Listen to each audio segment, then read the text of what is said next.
casino en Monte Carlo. La visión de un simple ciudadano preocupado por entender hacia dónde vamos. Un programa que lo convoca a pensar sobre nuestros derechos, pero también sobre nuestras obligaciones como ciudadanos. Conducción y realización, contador José Niveiro. Este es el noticiero de la mañana, el único que dice lo que le da la gana.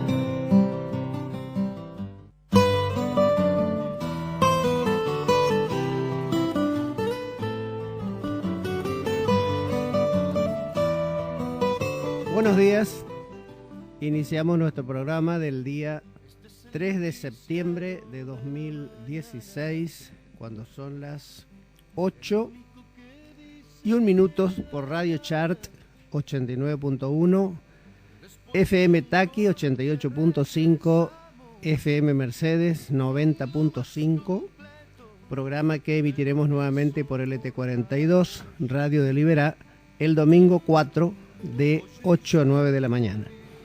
Y saludamos como siempre en LT42 a Alberto Ciares, que suele estar en la programación de LT42 los domingos. Saludamos a los operadores de FM Taqui, a su propietario Juan Carlos Celce, diseñora, al operador de FM Mercedes. Y aquí les saludamos a Mariano, que está en los controles técnicos. Los que quieran comunicarse por mensaje de texto, 3773 40 24 31, 40 24 31. Como siempre, nuestro artículo hacia dónde vamos en las páginas de acá de la radio, de internet, que la radio pueden escuchar también por internet, www.mercedestotal.com, donde debajo de mi artículo hacia dónde vamos aparece el audio, aquellos que quieran escuchar este u otros programas anteriores. También por las páginas www.impactomercedes.com.ar y www.mimercedes.com.ar, el primero de Javier Ponce, el segundo de Mauricio Carruega. Y bueno, la farmacia de turno el día sábado es Cairuz 2 y el domingo Farmar. Cairuz 2 sábado, Farmar el domingo. Prefieren niños con hambre que un preservativo. Y las cigüeñas trabajan a dobles turnos. Bueno, aclaremos que el sábado pasado, por acá por Radio Char, Taqui y FM Mercedes, no estuvimos. El domingo pasado tampoco por el T42, porque, bueno, me salió un viaje a Colonia Carlos Pellegrini. Así que no pude estar. Ahora estamos. Ahora voy a también leer y comentar el artículo de la semana pasada, que fue publicada además en el Semanario de Payubre, también en el periódico El Aguijón. En materia de efemérides, la Iglesia Católica ha estado recordando el 30 de agosto, el día de Santa Rosa de Lima, aquella primera santa de América, peruana ella, y el 31, el día de San Ramón Nonato, el patrono de la barriada de Villa Rivadavia. Y recordamos también que un 30 de agosto de 1980 se producía la quema de 1.500.000 libros. La dictadura cívico-militar de Videla Martínez de Hoz. Para ser más completo, yo siempre digo dictadura cívico-militar, empresarial, eclesiástico-mediática. No se conformaba con perseguir a los opositores, detenerlos, torturarlos, asesinarlos, hacerlos desaparecer, obligarlos a que se exilien, que fueran del país. También persiguieron libros. 1.500.000 libros pertenecientes a al Centro Editor de América Latina, que fue creado por quien también hiciera posible que se creara y se creciera como editorial Eudeva, aquella famosa editorial de la Universidad de Buenos Aires, que fue también víctima, podríamos decir así, de la dictadura de Onganía, cuando entró a perseguir y a reprimir en las universidades. También persiguieron a los que manejaban Eudeva. Retirado de la Eudeva, el mismo, que no recuerdo el nombre ahora, el mismo que presidía Eudeva creó el Centro Editor de América Latina, que hizo posible que el libro llegara a muchísima gente que antes no leía, o porque no tenía la costumbre, o porque por el costo de los libros no podían. Tanto Eudeva como el Centro Editor de América Latina publicaban obras muy baratas. No tenían, por supuesto, la calidad por ahí de papel de los libros caros, pero hizo posible que millones de personas accedieran a la lectura. Pues ese día, el 30 de agosto de 1980, la dictadura quemó en presencia del director de esta editorial 1.500.000 libros porque los consideraba inconvenientes para que los argentinos leyeran. Bueno, esto en materia de efemérides. En materia de informaciones, bueno, fue noticia de la semana, creo que el tema de Liberá, que finalmente fue aprobada. Es ley provincial el traspaso de la jurisdicción de las 150.000 hectáreas que donara, que tiene la intención de donar la familia de Tompkins a la Nación. La condición era que pasara a la Nación, y crear sobre esa base el Parque Nacional Liberá. Bueno, a lo mejor Cali llega a tiempo ahora, porque él estuvo entre la delegación desde Mercedes, que fueron para hacer oír su voz en contra de este proyecto en Corrientes, que fueron parados varias veces por la policía. Ahora ya vamos a comentarlo. Este domingo escuché que se va a hacer el festival o concurso de Mbaipú. De paso, insisto en esto, yo ya había mandado mensajes acá a Radio Char. Si estamos reivindicando algo de la cultura nuestra, correntina, con sus raíces guaraníticas, creo que por lo menos debiéramos tener la delicadeza de pronunciar bien. Si queremos utilizar un término en guaraní, porque es que un santafesino o un porteño pronuncie mal, bueno, es entendible, pero que un correntino, encima quienes están promoviendo la cultura correntina de raigambre guaranítica, digan Mbaipú o Mbaipí, es una vergüenza. Yo creo que la Dirección de Cultura mínimamente debiera exigirle a quienes participan que por lo menos aprendan a pronunciar la palabra, y si no, digan directamente, si quieren, si les resulta difícil a algún correntino pronunciar el guaraní, digan directamente el concurso de guiso de harina, y queda más claro. Bueno, liberar la refacción de una cárcel en Goya, que a mí me parece positivo.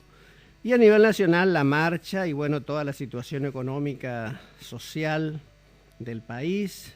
Macri en China, donde no parece ser muy conocido porque pusieron el nombre de Franco Macri como presidente de la Argentina, y en realidad no es el padre, sino el hijo el presidente. La situación de Brasil, la caída de Dilma Rousseff, que merece mi artículo de esta semana en Hacia Dónde Vamos. La situación en Venezuela, entre otras cosas, entonces, a lo largo de nuestro programa hoy. Abrace a los suyos y aférrese, que aquí no es bueno el que ayuda, sino el que no jode, acuérdese.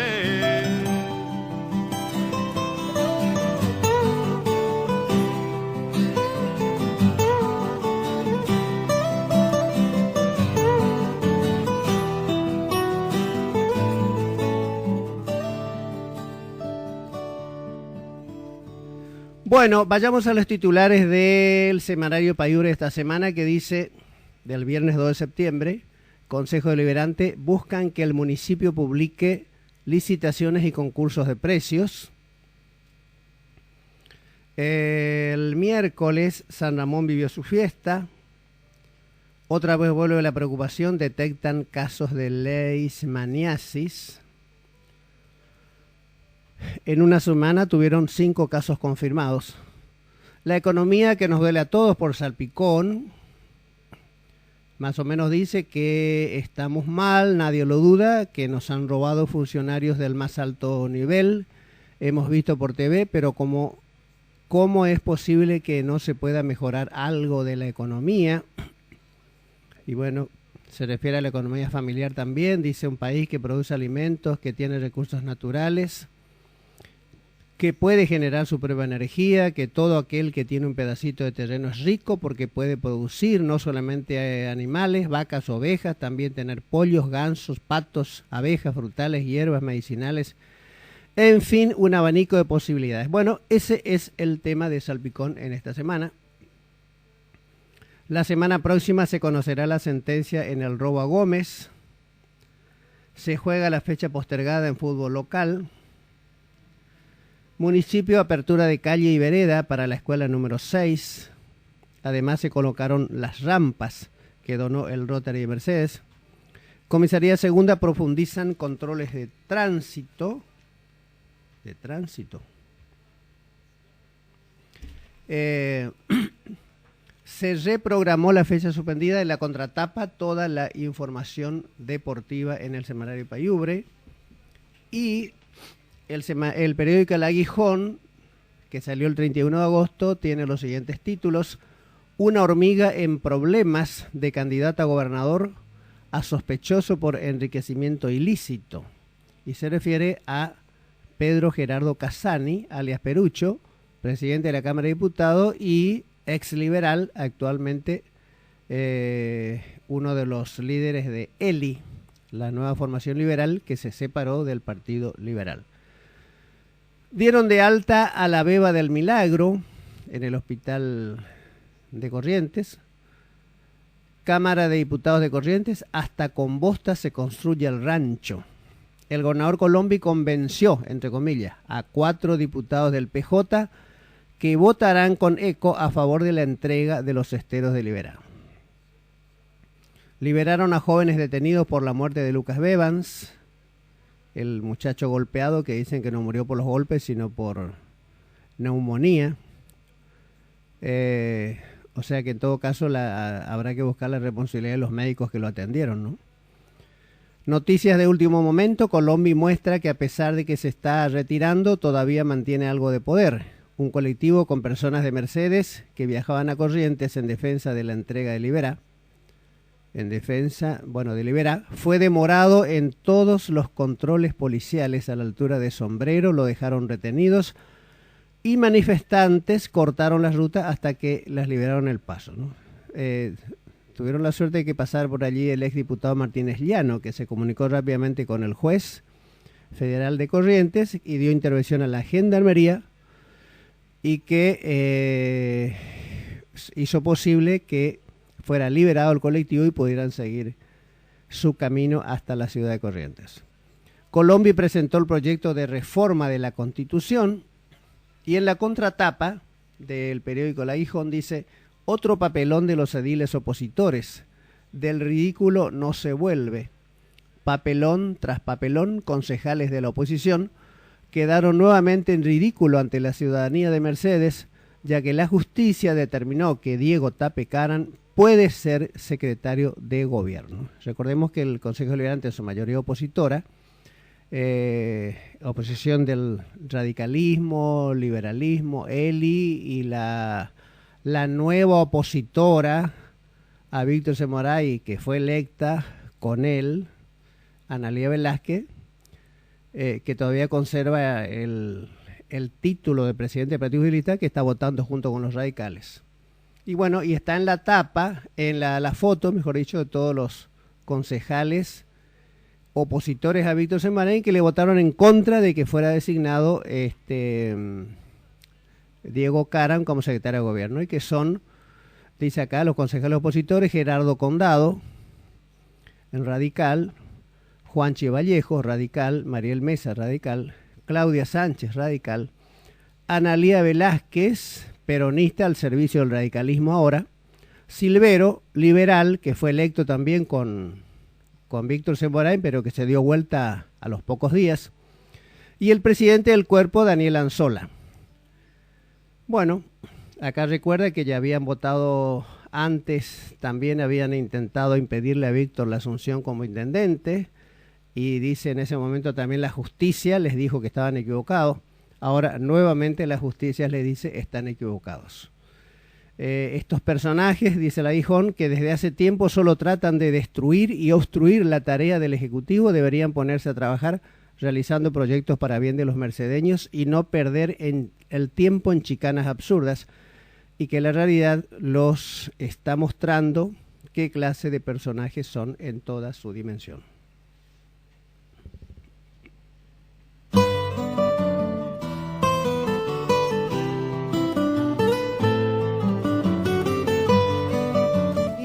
Bueno, no está Cali porque quería que él me ampliara. En realidad, la información que yo tengo es que, bueno, que salió en todos los medios, que el proyecto sobre Liberá tuvo modificaciones en la Cámara de Diputados. Con esas modificaciones fue aprobado por 23 votos, si mal no recuerdo, 23 votos, necesitan 18. La oposición de 6 concejales que eran peronistas y uno de Forja, entre ellos Barrio Nuevo, y un ausente, el diputado autonomista Alfonso, que estuvo ausente. Y la sorpresa, bueno, por lo menos para mí, pensaba que por ahí algún senador peronista podía revisar su primer voto. Recordemos que en la primera votación en el Senado ya todos los peronistas habían votado a favor de la entrega liberal. Y llama la atención, uno, que se insistió por unanimidad en el Senado, y segundo, la velocidad, porque esta ley fue aprobada con modificaciones en la Cámara de Diputados el miércoles, y el jueves ya el Senado, por unanimidad, aprobó con las modificaciones y se convirtió en ley. Bueno, ahora no queda más que, bueno, creo que Iberá Patrimonio de los Correntinos va a recurrir a la justicia, tendrá la última palabra, y después nos queda ver en la práctica y en el terreno cuáles son las consecuencias. Me llamó la atención, no escuché todos, hoy no leí todos los argumentos del diputado peronista Meichner, un abogado a quien conozco desde el año 85 en adelante. Militamos juntos en la Renovación Peronista, cuando la Renovación Peronista en Corrientes lo lideraba Enrique Basel, era del grupo de Corrientes, Tito Meichner, muy joven entonces. Me llamó la atención que el argumento, por lo menos por lo que leí en los medios, pareciera que fuera el argumento principal de Meichner en favor de la entrega liberal, es porque alguna vez Perón soñó en su primer gobierno con que Liberá fuera parque nacional. Si solamente por esa cuestión nostalgiosa y sentimental, un diputado de hoy, 2016, siglo XXI, vota solamente por eso, sin medir las consecuencias que en el terreno puede tener, las consecuencias negativas, especialmente para los pobladores. Porque dejemos de lado un poco el sentimentalismo de que, bueno, Liberá es correntino, patrimonio de los correntinos, y que tiene que ser manejado por los correntinos, como decía hace 3 años Ricardo Colombi, en los spots de campaña en contra de Camavi, y hoy resulta que hizo todo lo contrario. Dejemos de lado, si quieren, los sentimentalismos, el apego como correntino que tenemos a Liberá, y veamos las consecuencias prácticas en el terreno que puede afectar a los pobladores y a los productores de la zona. No sé si Tito Meichner se tomó el trabajo, además de buscar en la historia del peronismo ese sueño de Perón allá por el año 45 al 55, si además de eso se tomó el trabajo de conversar con los que van a ser afectados en el terreno, que son los habitantes de la zona. No sé si se tomó el trabajo de escucharlos. Y mejor todavía, si se fue al terreno a conversar con ellos, que es uno de los reclamos que se hacía, ¿no? Que se converse, que los diputados se molesten, así como se molestaron diputados y senadores de ir invitados por Tompkins a reunirse en colonias Carlos Pellegrini, se hubieran molestado de ir a conversar con los pobladores de la zona sobre cuál es su realidad. Bueno, pero es ley, así que esperaremos qué pasa en el de justicia y si no, esperar cuáles son las consecuencias. Y ahí habrá que reclamarle a estos políticos que votaron a favor de la entrega de Liberá. Reclamo que por otra parte, miren si tendremos pruebas de la incoherencia de nuestros políticos. Entre ellos, como decía, el caso de Ricardo Colombi, que hace 3 años publicaba un spot en contra de la entrega de Liberá y lo acusaba al entonces candidato a gobernador Camau de querer entregar Liberá, defendiendo a Liberá como el gran patriota correntino. Y resulta que es él quien hoy lidera este proyecto de entrega de Liberá a la jurisdicción nacional. Y sobre todo me llama la atención de parte de los peronistas, porque una cosa es entregar el Liberá, que si bien es una cosa definitiva, esté quien esté en el gobierno, pero justamente cuando está un presidente neoliberal, amigo de los extranjeros, que ya flexibilizó la ley de tierras para que más extranjeros puedan comprar más tierras en la Argentina. Un presidente como Macri que está haciendo cola entre los chupamedias de los gobiernos norteamericanos para decirle yo soy más incondicional, ahora va a ponerse a competir con Temer, el golpista de Brasil, a ver quién le chupa mejor la media a Estados Unidos. Y como parte de la chupada de medias a Estados Unidos está la entrega de soberanía del país. El permitirle entrar tropas, el permitirle bases militares, el permitirle... Porque toda la historia de las dominaciones extranjeras en suelos de los países más pobres ha sido siempre el cuento de la defensa de los intereses de sus ciudadanos. En nombre de la defensa de los intereses de sus ciudadanos, Estados Unidos se quedó con las tierras de California, Texas, que eran de México. En nombre de la defensa de los intereses de sus ciudadanos, Inglaterra, Francia, Holanda y muchos países coloniales de Europa se iban apropiando tierras, porque se asentaban colonos en determinados países y cuando los gobiernos locales querían imponerles las leyes del país, ahí venían las tropas inglesas o francesas o holandesas o españolas o después norteamericanas a defender, entre comillas, los intereses de sus ciudadanos y se apropiaban de las tierras. No sé si alguna vez, ahora Tonki lo dona, eso me parece positivo, habrá que ver las condiciones, que quede más vale en mano de Nación y no de Tonki, porque si no, no sería raro que el día de mañana vengan tropas norteamericanas en nombre de la defensa de los intereses de un ciudadano norteamericano a asentar tropas en Liberá. No van a necesitar por ese pretexto porque Macri le va a abrir las puertas. Pero bueno, como dije, esperemos cuáles son las consecuencias de esto.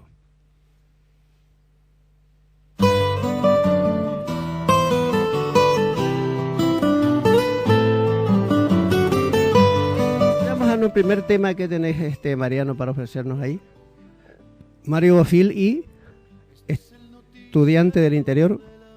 Bueno, luego vamos a nuestro artículo de la semana pasada, que se refiere a, el título es Genocidas, el neoliberalismo no puede tener preso a quienes le sirvieron, y tiene que ver con esto de empezar a liberar a los criminales presos de la dictadura.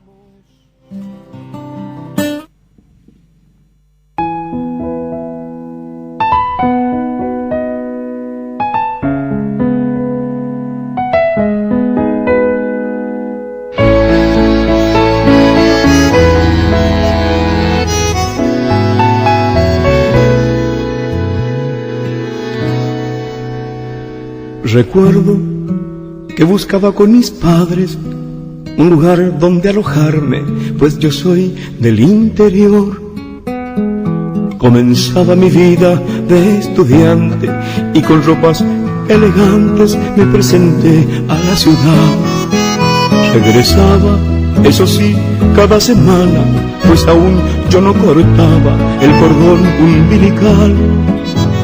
Los muchachos me invitaron a una peña y entre empujones y señas esa noche fui a bailar. Y me encontré con tus ojos de miel, la costanera, tu rostro ante mi rostro, mirándome en tus ojos y me hallé besándote y nunca más fue nada igual. No sé lo que pasó con mi cabeza, no me entraba ni una letra y aflojé en la facultad. Que me dejó, por Dios, pero al final llegó. Era el amor.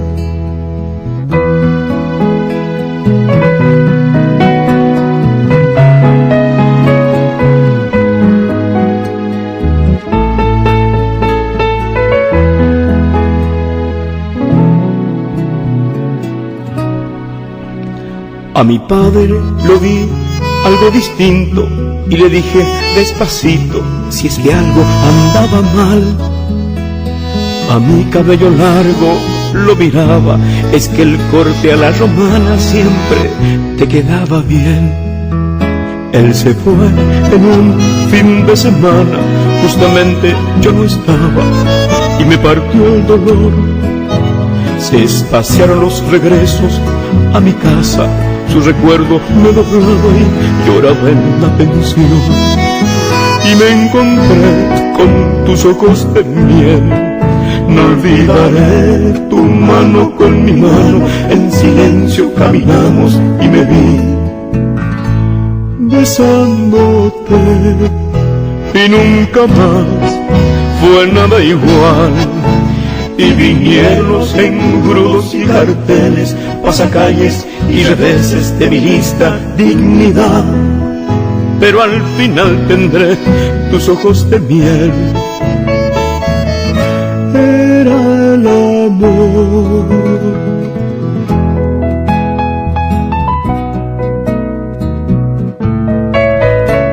Recuerdo que llegaba de mi pueblo, mi hermanito el más pequeño, a empezar la facultad. Los muchachos lo llevaron a una peña y entre empujones y señas esa noche fue a bailar.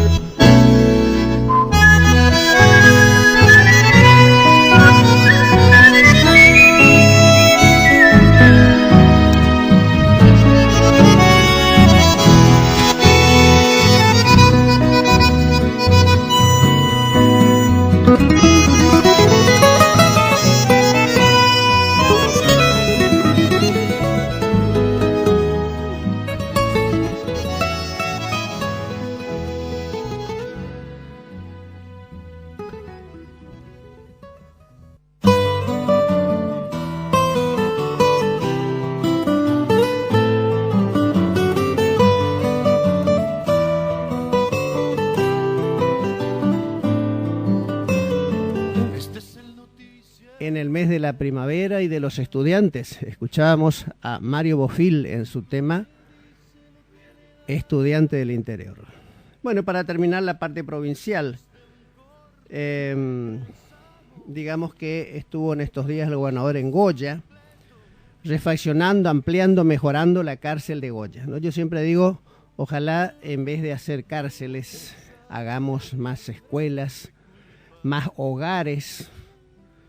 Por ejemplo, hogares para recuperar a nuestros niños, adolescentes y jóvenes que están en las adicciones. Pero bueno, la realidad es que hay muchos presos y que hacen falta cárceles. Así que, bueno, bienvenido sea para que, como dice la Constitución, más allá de aquellos que siempre quieren que el delincuente esté de la peor manera, salvo que caiga algún familiar, ahí cambian su opinión.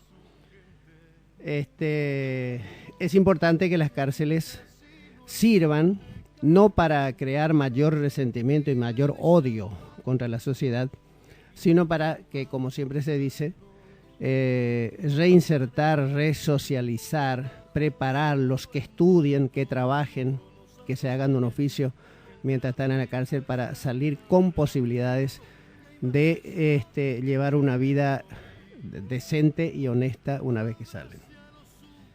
Y antes de ir a las cuestiones nacionales, vayamos a nuestro artículo de la semana pasada, que está en el seminario, el periódico El Aguijón también, y que se titula Genocidas, el neoliberalismo no puede tener presos a quienes les sirvieron.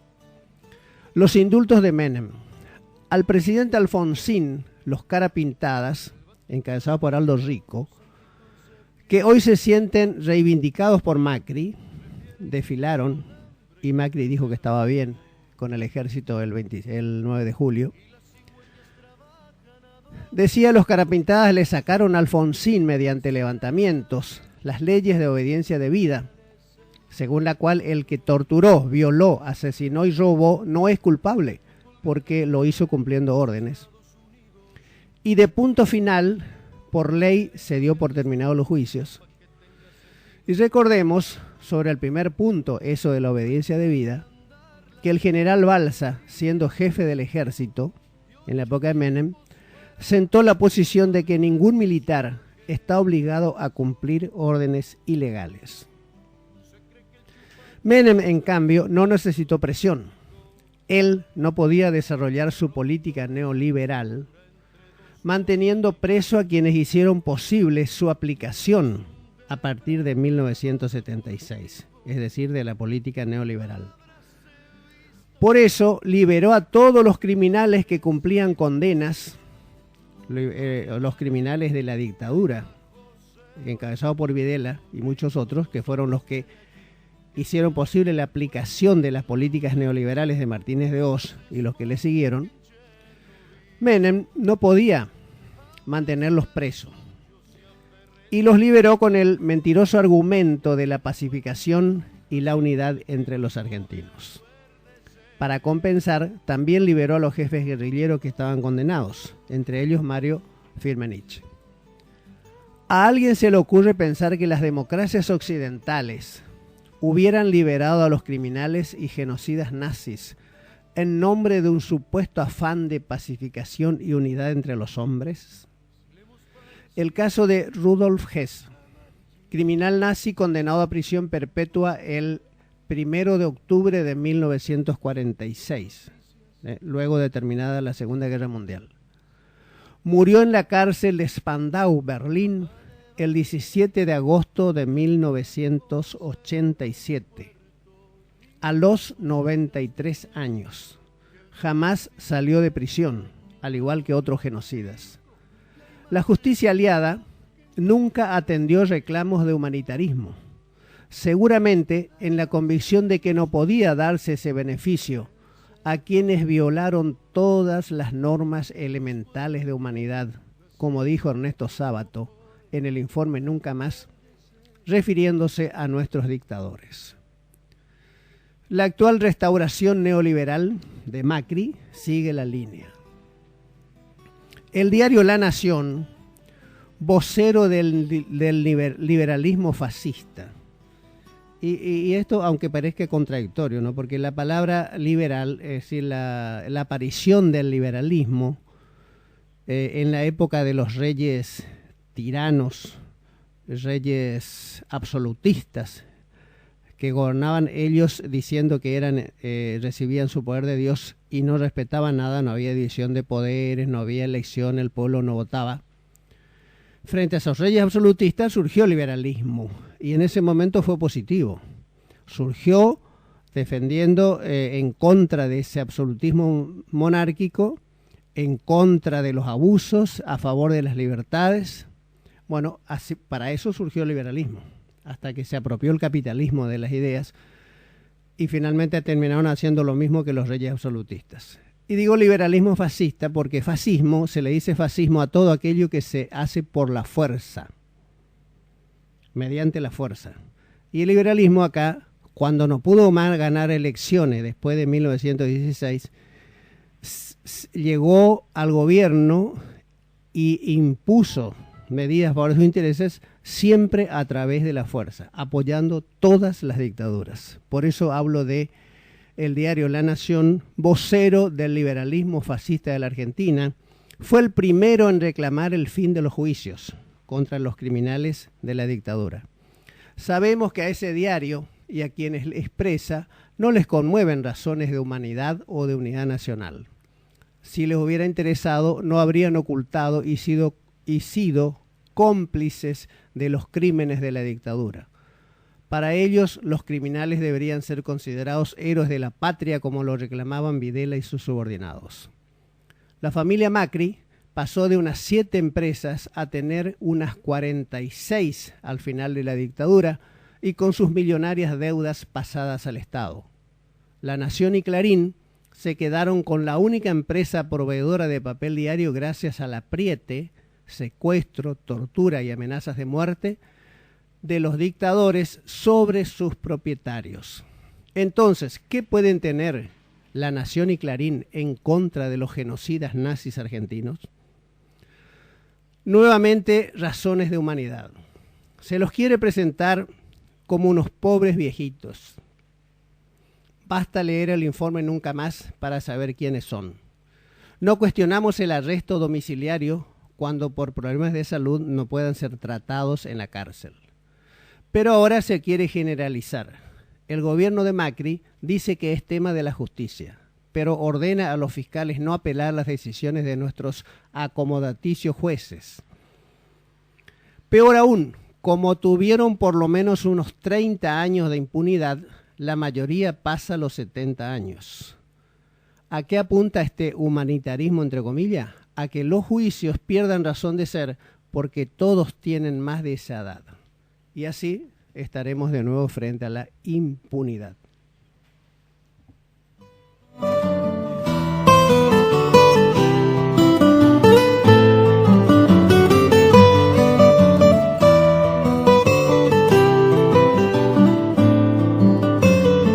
Este es el noticiero de la mañana, el único que dice lo que le da la gana. Bueno, recordamos a aquellos que quieran comunicarse por mensaje de texto 3773-402431. Estamos por Radio Chart 89.1, Radio Taqui 88.5, FM Mercedes 90.5, programa que emitiremos nuevamente por LT42 el domingo 4 de 8 a 9 de la mañana. Cuando son las 8:38 de este día, sábado 3, digamos, en materia nacional, yo creo que más allá de que los diarios, la prensa oficialista, que hoy no son solamente los canales públicos, los medios públicos, creo que inclusive la TV pública y Radio Nacional casi no hablan de política, no necesitan. Macri no necesita de los medios públicos utilizarlos porque para eso tiene Clarín, tiene La Nación, tiene La Prensa, tiene El Cronista Comercial, tiene TN, tiene Canal 13, tiene Radio Mitre, tiene Canal 26, tiene Canal América, tiene muchísimos medios privados al servicio de proteger mediáticamente a Macri. Entonces, por ejemplo, anoche, mientras la mayoría de los otros canales como C5N o CN23, incluso Crónica, comentaban la marcha, ¿qué hacía TN? Y bueno, y comentaban, seguían con la novela de Lázaro Báez. Bueno, sin duda la marcha fue multitudinaria, algunos hablan de 150.000, 200.000 personas de todo el país, con concentraciones previas en Santa Fe, en Córdoba, en Rosario, en Mar del Plata. Por lo menos no escuché a nadie de los periodistas amigos de Macri decir que iban por el choripán, una forma de faltar el respeto y subestimar a los de abajo cuando salen a reclamar sus derechos. Es un llamado de alerta, tanto así que el ministro de Trabajo, que recibía normalmente a los sindicalistas de la CGT, cuando las dos CTA le habían pedido audiencia al ministro de Trabajo, le dijo, manden nota por mesa de entrada, como diciéndole, como no dándole importancia. Luego de esta marcha, inmediatamente el ministro de Trabajo de Treaca dijo que va a recibir a las dos CTA. Porque además es una voz de alerta, porque no solamente gremios como la CETERA, ATE y otros que forman parte de CTA, sino que muchos sindicatos que están en la CGT, el caso de bancarios, el caso de docentes privados, las regionales de la CGT de Córdoba, de Rosario, de San Lorenzo, estuvieron presentes en la marcha. Incluso el gremio de camioneros, de los Moyanos. Entonces, un llamado de alerta. Ahora, cuando quieren hacer aparecer de que porque algún ciudadano que está enojado con Macri le haya tirado una o dos o tres piedras, se discute si eran una, dos o tres piedras sobre el auto de Macri en Mar del Plata, y por eso hay dos abogados que denuncian por sedición. Fíjese usted, ni siquiera Aldo Rico, cuando se levantó contra Alfonsín, fue denunciado por sedición. Ahora, algún ciudadano, porque tiró unas piedras sobre el auto de Macri, hay dos abogados que denuncian por sedición a Cristina y a otros dirigentes, porque dice que son los que están llamando al caos. Claro, para la gente de Macri, que la gente sale a reclamar por los despidos, por la suba de precios, los pequeños productores que salen a reclamar porque sus productos no pueden vender, las fábricas que cierran, salir a protestar por eso es sedicioso. Bueno, yo creo que es un llamado a alerta no solamente para el gobierno, sino para los sindicalistas de la CGT que están dudando todavía si tienen que salir a enfrentar en las calles a la política de ajuste neoliberal del Macri. Escuchaba al presidente de la Unión Cívica Radical, creo que en el programa Intratables, la verdad que es vergonzoso y lastimoso que el presidente nacional del partido que crearon Alain Irigoyen para defender los intereses de las clases medias y del país, y en parte de los trabajadores también, se esté desesperado discutiendo con un periodista que osó llamarle neoliberal a Macri. Se enojó porque le llamó neoliberal a Macri, el presidente de la Unión Cívica Radical. Bueno, con dirigentes de estos creo que el radicalismo va a seguir en su tendencia a desaparecer. Tanto así que ya hace unos cuantos años que el radicalismo siempre va a la cola de algún otro dirigente que no es radical. Ahora están buscando, se encolumnaron, antes querían encolumnarse detrás de Massa, luego terminaron encolumnándose a lo peor de la derecha, a aquel de quien Lilita Carrió en 2001 decía que era su límite porque era la corrupción, Mauricio Macri. Se terminaron encolumnándose detrás de la derecha, esa que Alfonsín decía que el radicalismo más vale que se prepare para perder las elecciones antes que tirarse a la derecha. Pues, ¿qué hicieron los dirigentes radicales? Por no perder unos cuantos puestitos, se tiraron a la derecha.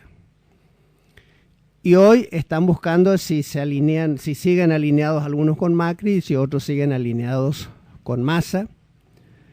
Y bueno, hay radicales que también están en contra de Macri y tratando de hacer alianza con el kirchnerismo, el caso de Leopoldo Moro. Pero uno entiende que los radicales se junten con los socialistas o con sectores del peronismo más popular, pero con la derecha liberal es insólito. Pero está así. Stolbizer, bueno, ya sabemos, con Massa. Yo leí encuesta de Jaime, se escribe con H, Jaime, una encuestadora que no está ligada al kirchnerismo, decir que si el año que viene, hoy, de la encuesta que hizo hace una semana, el año que viene, se presenta la fórmula Scioli, candidata a diputado, Cristina, candidata a senadora, obtienen más o menos un 37% de los votos, parecido a lo que obtendrían Massa y Stolbizer. como candidatos. Es decir, los sectores no kirchneristas, lo máximo que pueden juntar en la provincia de Buenos Aires son Massa y Stolbizer, porque los candidatos del macrismo, entre ellos Lilita Carrió, ninguno mide bien en provincia de Buenos Aires. Macri está sin candidato en la provincia de Buenos Aires. Incluso el otro día en el programa semioficialista de Intratables, mostraban, cuando estaba la gobernadora Vidal entrevistándose, encuestas que ponían por arriba de Macri, incluso a Vidal, creo que decía un 46, 47%, le seguía Macri con 41% y tercero le seguía Cristina. O sea que después de Macri y Vidal viene Cristina, pero lo ponían rapidito, cosa que no podamos leer, yo alcancé a leerlo. Pero los mismos sectores del macrismo, de Massa, y sobre todo los dirigentes peronistas que quieren diferenciarse de Cristina, están preocupados porque resulta que Cristina es la dirigente opositora que mejor mide en la provincia de Buenos Aires.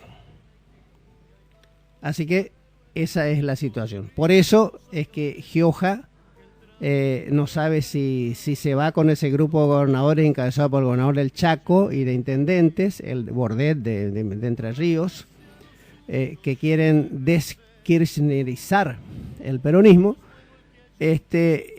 o mantenerse y tener relaciones con el kirchnerismo. Ahí está el presidente del partido que no sabe para dónde ir. Bueno, esta es la situación política. Fíjense otro caso del cinismo de Macri, que sigue diciendo, estuvo en la inauguración y ampliación de la fábrica Manaos. La fábrica Manaos de jugos ha crecido en los últimos 12 años gracias a las políticas de defensa de la industria nacional y de defensa del consumo de los argentinos que pudieran comprar cosas. En ese marco creció Manaos. Y yo no sé por qué los dueños de Manaos en realidad le invitaron a Macri y Vidal. Bueno, seguramente porque hay que quedar bien en la política de muchos empresarios, estar bien con todos. Entonces le invitaron a Macri y a Vidal y también, por supuesto, a la intendenta de La Matanza, porque en la fábrica de La Matanza. ¿Qué pasó? Macri puso como condición para ir que no esté en el palco, en el principal, la intendenta anfitriona, la intendenta de la ciudad de La Matanza, donde se hacía el acto. Y no estuvo, la tuvieron que bajar los propietarios de Manaos. ¿Qué dijo Macri en ese mismo discurso? Cuando habló rodeado, como siempre hace, los obliga a algunos trabajadores con cara de culo mal amanecido. En su discurso habló de aquellos que sigo viendo a diario enojados, queriendo pelear, confrontar, refiriéndose a los kirchneristas. El camino, decía, es escucharnos, dialogar, sumar. Estaba diciendo mientras hacía unos minutos había exigido que se le bajara a la intendenta de La Matanza, que no es alguien que anda tirando bombas verbales o una violenta opositora. El intendente de La Matanza simplemente lo malo que hizo fue haber presentado un recurso en la justicia para parar el tarifazo y lo logró, por eso estará malo Macri. Y además denuncia en cada vez que aparece en los medios de comunicación la situación de pobreza que se va agudizando en su partido, que es La Matanza. Entonces, este señor que habla de llamar a la unidad de los argentinos, que hay que dejar de pelear, que hay que dejar de confrontar, que hay que buscar la unidad, que hay que escucharse, que hay que dialogar, que hay que sumar, dice eso y hace otra cosa. Bueno, esta es la doble cara y el doble discurso del macrismo, confiado en que la prensa le va a cubrir. Desocupados, decían cuando el INDEC tuvo que reconocer que la desocupación de, creo que 5,9, alrededor del 6% que dejó el kirchnerismo, subió al 9 y pico %, Dijo que no se podía comparar porque no sabía si los números del INDEC eran serios. Resulta que los índices de la ciudad de Buenos Aires, manejada por el macrismo, dicen que desde diciembre a la fecha, la desocupación en la ciudad de Buenos Aires es del 10,5%, todavía más alto de lo que dio el INDEC. Claro, pero el jefe de gabinete de Macri se da el lujo de decir, lo dijo en la UIA, el Día de la Industria, ayer, y lo dicen sin ponerse colorado, con toda seriedad dijo, el país hoy está mejor que hace un año. Y después se asustan cuando algún ciudadano le tira una piedra a Macri, o le tira algún huevo, o algo, cuando se enojan con el gobierno, porque están mal, porque están desocupados, porque no tienen, no alcanzan, no llegan a fin de mes. Bueno, fíjese otro título engañoso de uno de los diarios oficialistas, Clarín, el principal. ¿Cómo mienten a la gente? Tituló Furor por la lectura, porque había colas en una librería había colas para comprar libros. Ahora, ¿cuál es la verdad de la noticia? Clarín decía, la pasión por el libro, una larga cola para comprar. La realidad era que se trataba de una librería que estaba rematando libros, 3 por 10 pesos, porque tenía que cerrar, porque entre la baja de la compra más las tarifas no podía seguir manteniéndose. Una librería que cerraba es una noticia negativa, pues ¿cómo lo presentaba Clarín? Como una noticia positiva, que la gente estaba haciendo cola porque había furor por la lectura. Bueno, y finalmente no podemos dejar de decir algo sobre Brasil, y a eso vamos, nuestro artículo de esta semana. Vos me haces señas cuando... A ver cómo estamos de tiempo. ¿1 minuto queda? Está bien. 5 minutos. Bueno.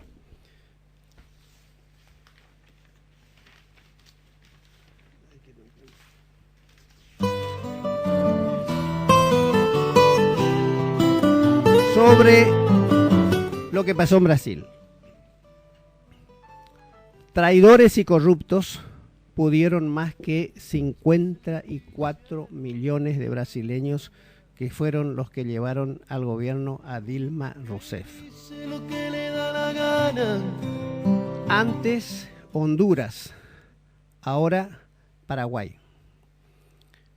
A ver, hago un paréntesis porque acá dice, un mensaje dice, ¿y si Macri está haciendo todo mal, a usted le parece que volviendo Cristina todo se arregla? Perdóneme, pero el gobierno anterior no nos dejó un paraíso. Bueno, yo he publicado artículos acá diciendo cómo había dejado el país Cristina. Y no tiene nada que ver con lo que... Pero recordémoslo rápidamente. Y uno es un economista que es liberal, como es Broda, reconoció, anteayer por ahí, que Macri está aprovechando una de las cosas positivas que dejó el kirchnerismo, que es el bajo nivel de endeudamiento del país, pero que ahora de nuevo se está endeudando Macri. Ya de haber recibido, ya están cerca de 50.000 millones de nueva deuda.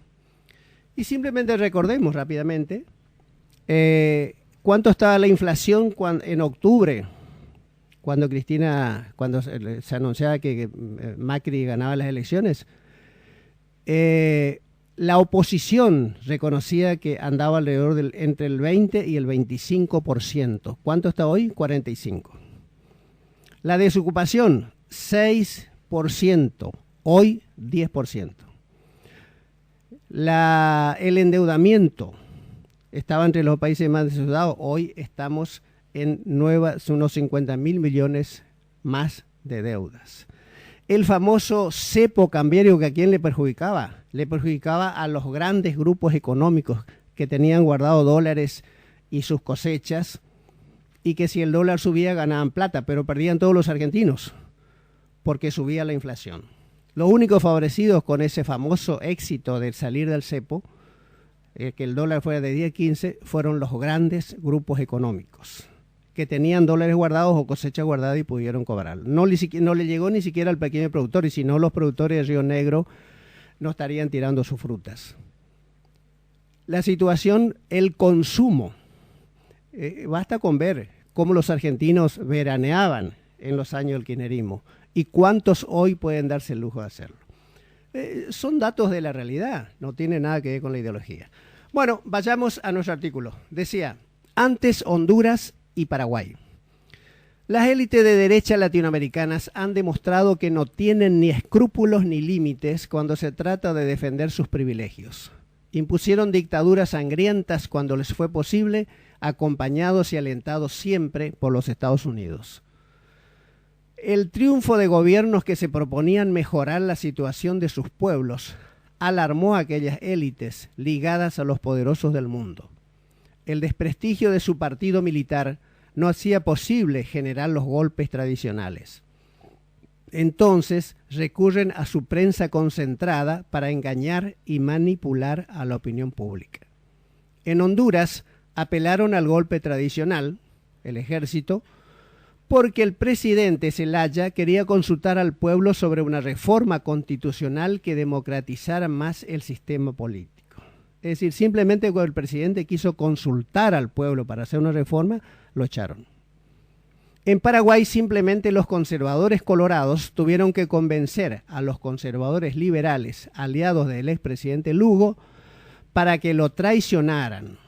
Tuvieron el número necesario en el Congreso, como ahora en Brasil, y lo echaron. Hoy, si a cualquier paraguayo le pregunta por qué lo echaron a Lugo, creo que lo único que se les va a ocurrir es decirle, y bueno, y porque tuvo hijos, porque no tuvieron nada de qué acusarlo. Otros intentos. Antes lo intentaron con Chávez, Evo Morales y Correa de Ecuador. El objetivo de Máxima en 2009 era también lograr la renuncia o la destitución de Cristina. El vicepresidente Cobos, al igual que el de Lugo y el de Dilma, estaba listo para reemplazar a quien fuera su aliada. No tuvieron éxito. El error de Dilma. Seguramente el principal error de la expresidenta brasileña fue haber cedido a las presiones de los grupos económicos y aplicar una política de ajuste neoliberal, como le querían exigir a Cristina. Tal vez pensó que con eso los conformaría. En realidad lo que logró fue que esos grupos tomaran nota de su debilidad y fueran por más. Si Dilma hubiera defendido los logros de la era del PT, el Partido Trabalhista, el Banco Mundial destacó hace poco que Brasil es el país en el mundo que más bajó la pobreza entre 2001 y 2014. Si Dilma hubiera defendido esos logros, seguramente miles de brasileños hubieran salido a las calles en su defensa y los ricos, corruptos y traidores que la derrocaron hubieran pensado dos veces antes de hacerlo. Las culpas de los populares. Los casos de corrupción en los gobiernos populares también afectó y afecta su credibilidad. Aunque también se dan casos de honestos funcionarios a quienes la prensa concentrada acusa falsamente de corrupción y la gente o cree o por lo menos duda. A Dilma no pudieron encontrarle ningún hecho de corrupción. La echaron igual. Un tema fundamental es analizar el financiamiento de la política. Los poderosos tienen la financiación de las grandes empresas y de sus propios recursos. Los partidos populares carecen de esa ventaja. ¿Cómo se financian en un sistema que cada vez más depende de los medios y las redes sociales encaradas como empresa? Y el otro tema, los juicios políticos. Según la reconocida entidad Transparencia de Brasil, el 60% de los congresistas brasileños que echaron a Dilma tienen denuncias de sobornos, mal manejo de fondos públicos y hasta asesinatos. Por eso, todo juicio debiera ser ratificado luego por la voluntad popular mediante un plebiscito. Bueno, nos queda un minuto. Esta es la realidad, pero quiero volver a al mensaje este que nos preguntaba que dice, el gobierno anterior no nos dejó un paraíso. No. Primero tengo que agradecerle a aquellos que nos escuchan, aun que no estén de acuerdo, tenemos que agradecerle. Yo también suelo escuchar. Por ahí gente con los que no estoy de acuerdo. Porque es importante escuchar en serio, no como dice Macri, esto de escuchémonos y después le echa el intendente al palco. Es importante escuchar, así que yo le agradezco a todos aquellos a los que están de acuerdo. Yo siempre, cuando alguien me dice que escucha mi programa, no le pregunto si está de acuerdo o no está de acuerdo con lo que digo, sino si se entiende. A mí me basta con que se entienda. Después podremos estar de acuerdo o no de acuerdo y dar argumentos o a favor o en contra. Pero lo importante es que entendamos. ¿Llegamos a la hora? Con esto nos despedimos hasta el próximo sábado de 8 a 9 de la mañana por Radio Chart, Radio Taqui FM del Pueblo y por LT42 domingo de 8 a 9 de la mañana.